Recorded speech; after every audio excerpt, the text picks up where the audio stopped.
So when we come out to replace the siding on your home, I would say do expect for it to be noisy and disruptive. As you can imagine, ripping siding off of the side of your house, it's a little bit violent, kind of shakes the structure, and it's pretty noisy.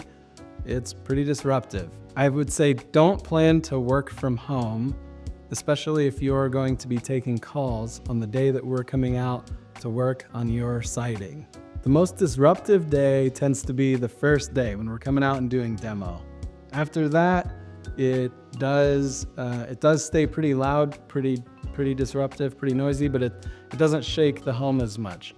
One thing that we like to tell people is prepare for this day by taking pictures off of your walls, the outside walls particularly. If you have a shelf on the outside walls that has a bunch of like knickknacks on it, or keepsakes or important fragile things, take those off the shelves. Move your china cabinet away from the wall a little bit because it's construction. We're out there shaking the home, banging on it, ripping things off of it. Your home is not made out of concrete. It's made out of wood framing, and it's gonna move, it's gonna shake a little bit.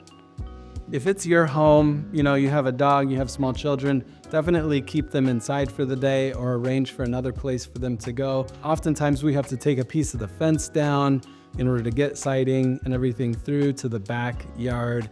This is just part of the construction work. Construction is by nature disruptive.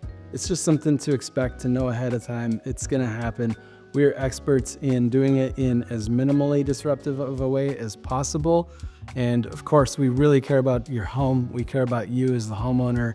We care about your children and your dogs. And that's why we say it. We want to protect everybody, protect your home and your valuables and all of that. And that's why we recommend take some of these proactive steps and make sure that your home is protected. Keep those kids inside, keep the dogs inside, take them for a walk instead of letting them out in the backyard. There are going to be nails, scraps of debris, all of that, and we just want to keep everybody safe.